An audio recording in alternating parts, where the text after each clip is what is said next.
this is closer to home. And this is very meaningful. Like you've heard for years, the Trek of the Seven Sisters. When I was in high school at St. Mary's Academy, we had a play and we did the Trek of the Seven Sisters and I was in it. So from high school, I knew about this and I read about it, but it's not like doing it. Sister Mary Murphy, every year she takes people on a trek, and I just said, I wonder if she would take me.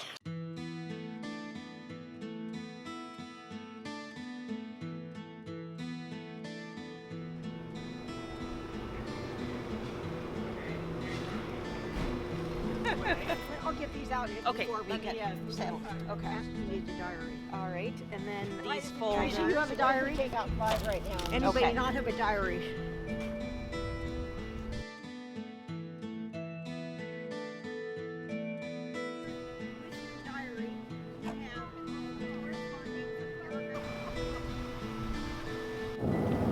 We begin this journey and we begin it in gratitude and thanksgiving to be able to honor our sisters of so long ago.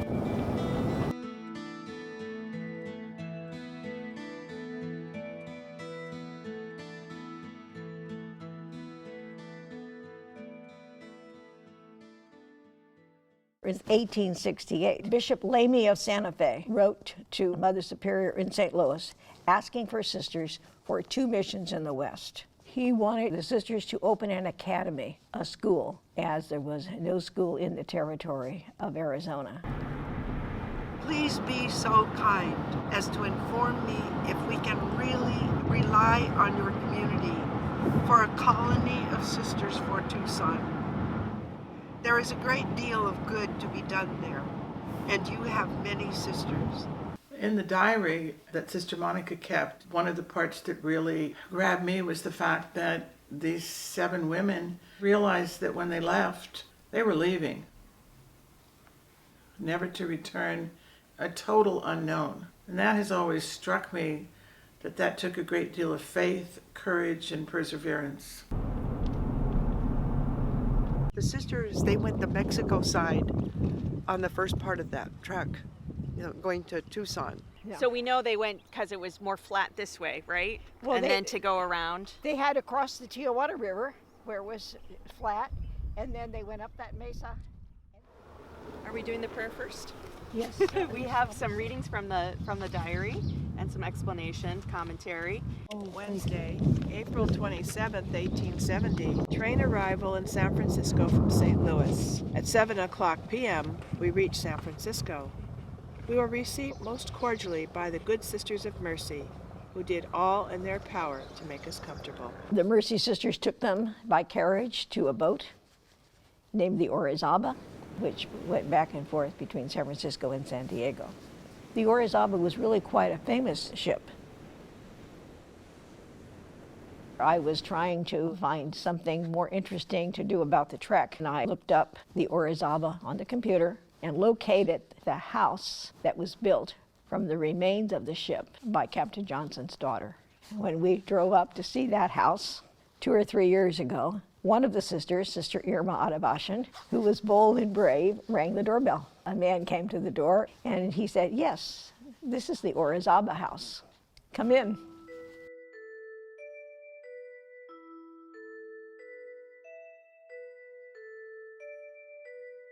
The beams on the ceiling are original. The staircase is original, and a picture of the Orizaba is over the fireplace. Beautiful, thank you. Wow, wonderful. Yeah, I know. Thank you so much. Here, I'm okay. Here we go with With who? Diane? Here we go.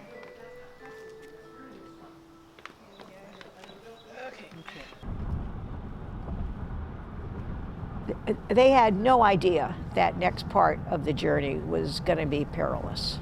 So far, I mean, the train ride wasn't perilous. The ship from San Francisco to San Diego. They had no true understanding of what lay ahead of them, crossing the mountains and then crossing the desert. The bishop said, "I will get back to you on how to get there. I have to consult with people." He had no clue how to get to Tucson. And the smart way would have been to stop in Los Angeles, and it would have been difficult, but it would not have been horrific, because crossing those mountains was horrific. And nobody told them to go to Los Angeles. They took this boat to San Diego. They hired a horse and carriage. They set out in procession holding what we would call a yucca. They called it a St. Joseph lily, and they sang as they walked along. You can pull out your diary to page Just go straight. 12. Saturday, May 7th, 1870, leaving San Diego. The carriage was too small for all of us to ride inside. There were like 2 benches inside for 3 people to sit on one side on a bench and 3 people facing on the other side. So that's room for 6. And there were 7 sisters, so one rode in front with the driver. And Sister Ambrosia volunteered to do that. You are sitting on wooden benches that are resting on iron wheels that are nailed to wooden spikes. You're going over dirt roads that are filled with rocks. A reporter from one of the newspapers said to ride it was like a journey to hell. Consequently, one was obligated to ride outside with the driver. Sister Ambrosia volunteered to make the great act of mortification and humility. It is beyond description what she suffered in riding 200 miles in a country like this without protection from the rays of a tropical sun. We camped about sunset at the foot of a mountain, made some tea, and took our supper off a rock. All were cheerful. We wished Reverend Mother could see us at supper. Right, you see that brick building? Or that stone building? That's it. The sisters followed the wagon trail to a place that is now called Campo. And that was like a ranch house where men gathered, where mail was distributed, and where they could secure a good meal.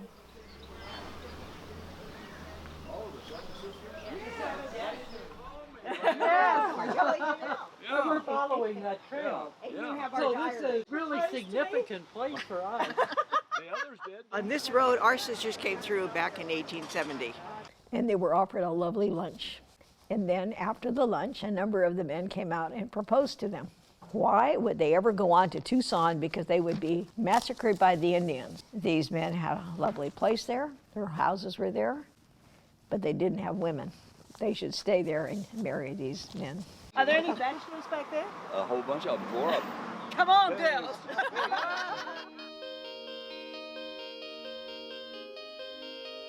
Yeah. Wow, that is incredible. That's amazing. And to think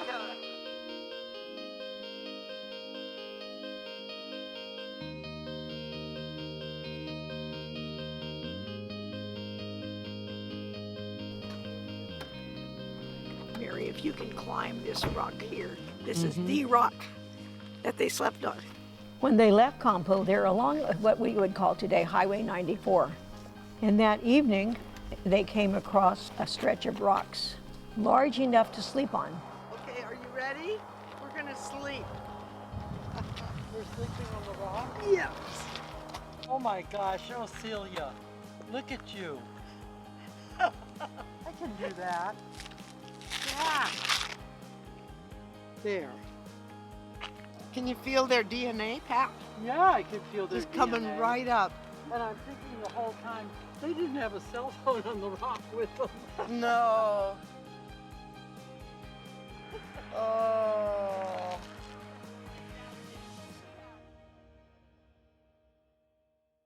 Shall we go on the way? Isn't that? This is the Utah Desert, the northern Colorado Sonora Desert. And that's what you see out there that goes all the way to Tucson. So you think that these 7 nuns in 1870 went to that one? Almost undoubtedly they went down that to the base of that valley. See that? That's the old wagon road. Okay. Mountain Springs. There is it actually splits in that valley. See where that line goes back into the valley there? They headed east from it? Yeah, to Tucson.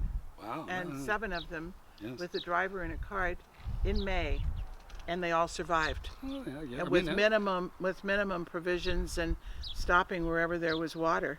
Thank you so much. Thank you. Yeah. Well, we're trying to emulate the originals. Oh, okay. Good luck. Climbing Mountains, Crossing Deserts. A reading from the diary of Sister Monica Corrigan. Monday, May 9th, 1870. Abomination of Desolation. We spent the day climbing up and down hills. We were obliged to travel it on foot. Some of the sisters lay down on the roadside, being unable to proceed farther. Besides this terrible fatigue, we suffered still more from thirst. The heat is extreme. In one place, we passed a drove of horned cattle said to contain 1,000 head. Every one died of the heat the same day. We joined hands 2 by 2 and ran as well as we could. It was certainly a novel sight to see the sisters alone. They called this the abomination of desolation. That was their description of all these rocks. They had their habits on, so they had long skirts. And when we were in the habit, we used to pull the skirts up and tuck them in our waist belt. And I'm sure that they must have done that so they didn't trip. Their shoes were very thin, so I can feel the rocks biting through the soles of the shoes. Yeah. When you look at the rocks, I see the impossibility of what they did. I mean, it was incredibly brave and courageous that they would face this. They didn't have this in France. They didn't have this in St. Louis. And here it is before them. And to figure out, okay, let's run down the hill, because the wagon couldn't hold them. It would have added too much weight and it would have gone too fast. So they all had to run. And then it said in the prayer service, they got to the bottom, they just collapsed because their legs were so tired and they had to catch their breath. I can just picture myself running down, holding hands and thinking, oh my God, when will we get to the bottom? And they made it. They made it.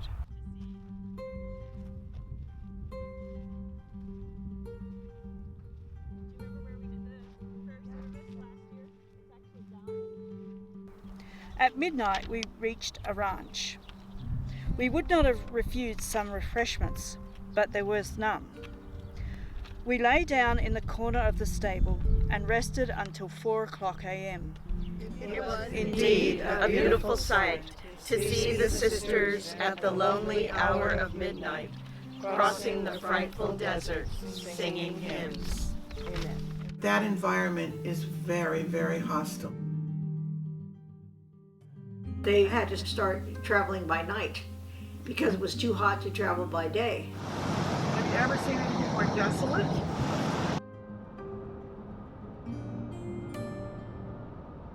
And the temperature probably was hitting 100, 105 degrees. They also had times when they had nothing but tea for the entire day. Right. So they crossed that desert almost starving.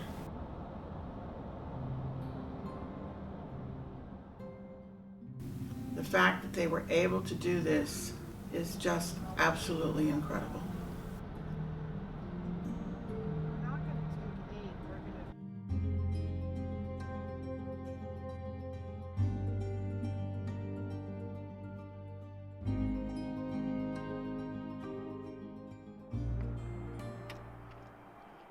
It's the only existing station here in California of the Butterfield stations that were every 20 miles or so.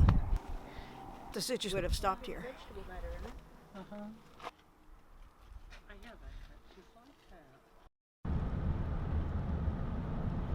We want to go left up here. We go up to where this ends and we cross over the bridge. This river, Colorado River, has a very kind of perilous route to come down to Yuma. And this is where the sister almost tipped over, the raft almost tipped over. And remember, it's the horse who trips over, who falls, who stumbles, who actually saves the sisters from peril. Mary, if you would like to lead us in that, please. For 7 o'clock, we left Lower California and entered Arizona. We crossed the Colorado River about 9 o'clock on what they term here a towboat, which, however, is nothing but a raft. We were obliged to go over in the carriage, as they did not wish to cross over a second time. As the horses sprang forward, the raft floated back. One of the horses fell on the raft, which is the only thing that saved us from a watery grave. The weight of the horse prevented the carriage from rolling into the river. We merely escaped being drowned in ending our mission before reaching Arizona.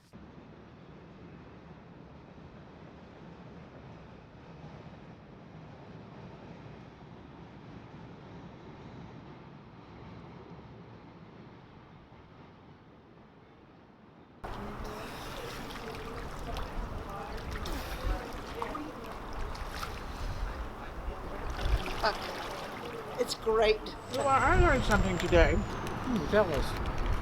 You know, you have to pay really close attention when you go on this, because I forgot, and this is my second time around, and I'm seeing different things and more things.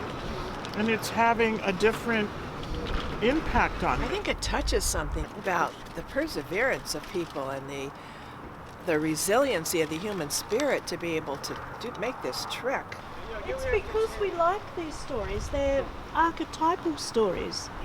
They're stories of going off in a quest and facing adversity and coming out the other end as a different, better person. You know, when you're a young adult or a young student, especially if you're at the Mount, you know, there is this desire to serve. You know, there's that search of what am I supposed to do with my life, but a lot of our students are very service-minded, or at least have this idea that they could be of service, but what that means or what it looks like is very vague, you know, at this point.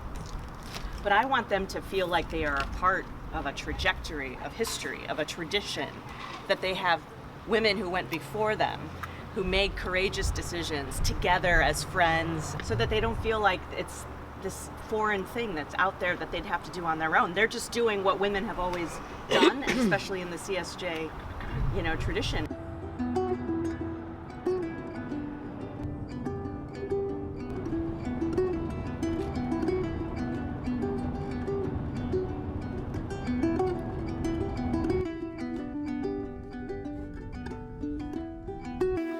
This pass is where the Apaches would hide, and people coming through, they would shoot their arrows. From Monica's diary, we were then approaching Picacho Peak, where the Apaches are accustomed to attack travelers. A fearful massacre had been perpetrated there only a week previous. So as I read up on my notes on the Apaches, from 1853 to 1889, there was constant unrest in that whole area, because with the settlers, 49ers and others coming west, the Apaches' way of life was threatened. But when the soldiers accompanied people with rifles, the Indians were hesitant to do anything. They passed through unscathed.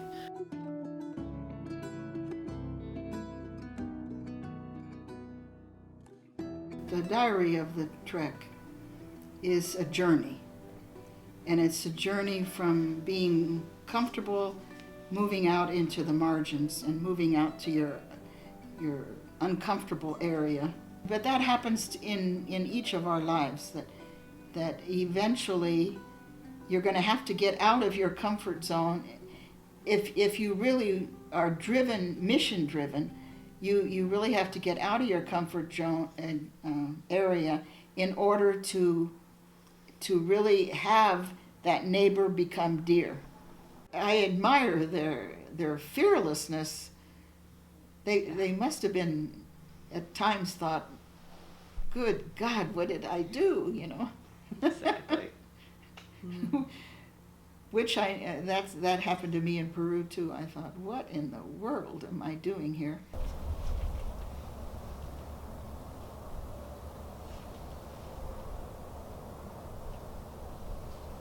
Well, there was only 2 times that I could think of in my life that I really felt threatened and endangered in Peru, when Sendero Luminoso came into our house, and they were trying to get us to commit. Either we were on their side or on well, what they considered the government side. And but that guy kept playing with that trigger on the rifle he had. Teresa's story reminds me of the police in Mexico when I thought I was going to be arrested, and we were in a little town in the Gulf Coast called Coatzacoalcos, and we got on the bus. I remember I cried and cried and cried because I had been so scared, and that's really the only time I can really remember being so scared. But it was all the sisters who came to my support, but we were so happy to get out of there. We were going from Mo to Arequipa, and the bus driver got up and said that there are robbers on the highway. And all of a sudden, there were gunshots. You hear them, but you don't know where they're coming from. And we had this young woman with us, and we both got over her to protect her. And you never know what the next second or minute will bring. I felt like these sisters, mentioned their solidarity with each other, and we don't hear about complaining, or there was fear acknowledged, but not in the sense of giving up or fleeing. They were present to the moment.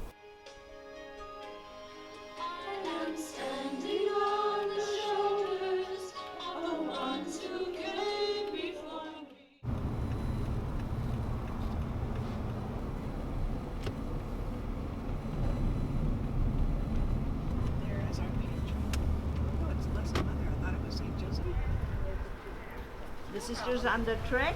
This is the first hospital, and chronologically, the pictures go every 7 to 10 years.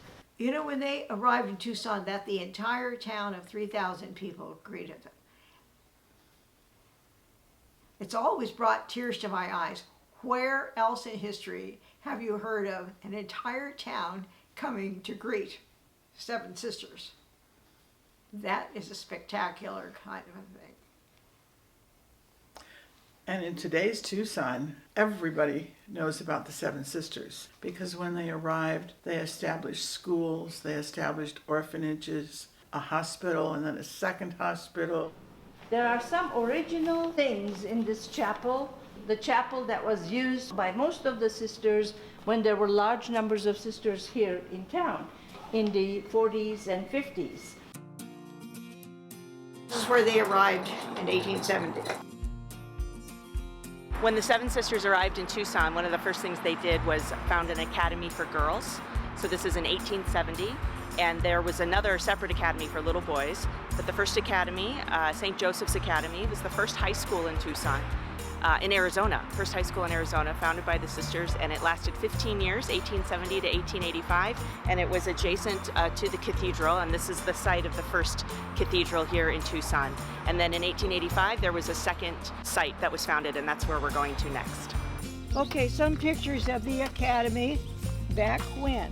Okay, 1885, they moved in. Academy and provincially and division.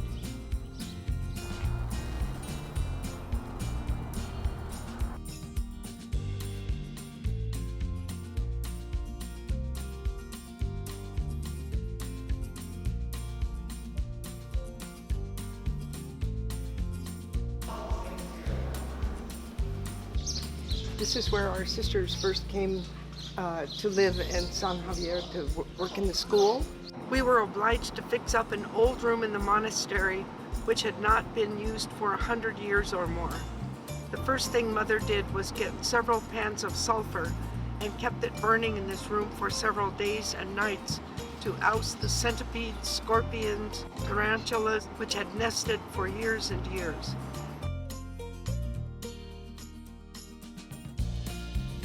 Oh, this is the chapel. This was the chapel. This was the original chapel. They don't use it as a chapel anymore. It's a hall. But the original beams and everything. We come here to commemorate those 7 sisters who came first to Arizona and 5 that are buried here.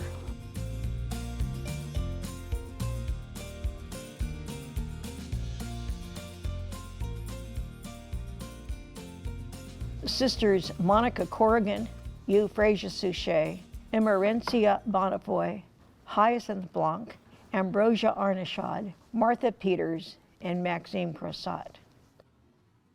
We inherited the charism that those 7 sisters brought. Now, there's the general charism of the Sisters of St. Joseph, but those 7 brought to us in the West to a certain extra spirit that's part of this charism. And in many ways, we own it, that people get caught in the charism and get a loving experience of being with the community.